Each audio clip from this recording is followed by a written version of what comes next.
کے بالوں سے جا ملے۔ ابرو اپنی جگہ واپس آگے حیرت تھم کی حقیقت پلٹ آئی۔ شوٹرز کو اتنی حیرت ہوا کرتی تھی، بس کیا تم میرے مطالبے کی توقع کر رہے تھے؟ اس کے ٹھنڈے رد عمل کر یقیناً دوسری جانب موجود شخص متعجب ہوا۔ اس کے لبوں کی تراش میں بہت ہلکا سا تبسم اترا۔ بری پرکشش آنکھیں اس آخری دائرے پر جم سی گئیں۔ نہیں، شاید ہاں۔ نہیں بدلے تم آج بھی ویسے ہی ہو جیسے کئی سال پہلے تھے۔ تالوت محظوظ سا ہنس رہا تھا۔ اس نے ٹریگر دبایا اور اب کی شوٹ عین تنگ سے دائرے کے وسط میں سوراخ کر گیا۔ پستول کی ناک سے لمحے بھر کو ہلکا سا دھواں اٹھ کر فضا ہی میں تحلیل ہو گیا تھا۔ اس نے ہاتھ نیچے کر لیا۔ بے تاثر آنکھیں اب تک اس دائرے پر جمی تھیں۔ وہ پہلا دن تھا جب اس نے نازنین کا پیچھا کیا تھا، کیونکہ اس کے مرتے ہوئے بھائی نے اپنے خون آلود ہاتھوں سے اس کے ہاتھ تھام رکھے تھے۔ وہ مرتا ہوا شخص کہیں آج بھی اس کے آس پاس زندہ تھا۔ اس نے اپنی بہن کی حفاظت کے لیے اس سے مرتے ہوئے آخری دفعہ بھیک مانگی تھی۔ وہ اس وقت محض 20 سال کا تھا۔ اس کے کمسن ہاتھوں نے اس خون آلود شخص کے ہاتھ بہت مضبوطی سے تھام رکھے تھے۔ اسے لگا تھا کہ شاید اس کے مضبوطی سے پکڑے رہنے پر وہ بچ جائے گا، لیکن وہ نہیں بچا۔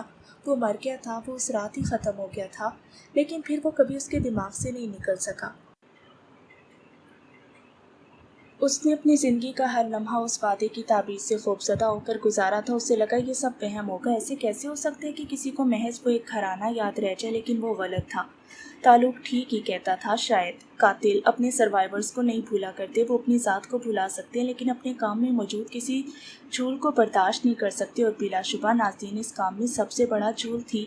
وہ پہلا دن تھا جب وہ اس لڑکی کے پیچھے گیا تھا۔ وہ کس یونیورسٹی میں ملازمت کیا کرتی تھی، اس کے تعلقات کیسے تھے، اس کے اطوار، عادات، معاملات کو حل کرنے کی صلاحیت، روٹین۔ اسے حفظ ما تقدم کے طور پر ان سب کے نکات کو حفظ کرنا تھا۔ اس نے سارنگ سے کہہ کر بنیادی معلومات نکلوائیں اور پھر وہ گھر تک اس کا پیچھا کرتا رہا۔ وہ اس سے ایک خاص فاصلے پر تھا۔ اس کی گاڑی کے پیچھے وہ کسی کالج کے سامنے اتری تو حرم بھی محتاط سا اتر آیا۔ وہ محتاط تھا۔ اس دنیا میں کون سا انسان کس حقیقت کے ساتھ جی رہا ہے، کوئی ادراک نہیں کر سکتا۔ اسے اس لڑکی کو محض شک کی نگاہ سے دیکھنا تھا، تنقیدی نگاہ سے، تاکہ وہ اسی حساب سے اپنا اور اس کا تعلق استوار کر سکے۔ وہ نرم ہوگی تو اسے سخت رہنا پڑے گا، وہ سخت ہوگی تو وہ نرم ہو جائے گا۔ دو مخالف سرے ایک دوسرے کو اپنی جانب کھینچا کرتے ہیں۔ انسانوں کے ساتھ بھی یہی معاملہ درکار تھا۔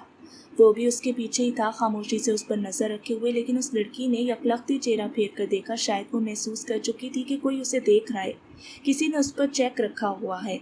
اس نے فوراً سے اپنا سراپا کالج کے قدامت سے گیٹ کی اوٹ میں کر لیا۔ وہ اتنی بھی بے خبر نہیں تھی جتنا وہ اسے گردان رہا تھا۔ اس کی حساسیت بلا شبہ حرم کے لیے مسئلہ کھڑا کر سکتی تھی۔ اگلے ہی پل وہ اپنی کار کی جانب آیا اور نشست پر پیچھے ہو بیٹھا۔ اسے اپنی آنکھیں کھلی رکھنی تھی اور چوکنا رہنا تھا۔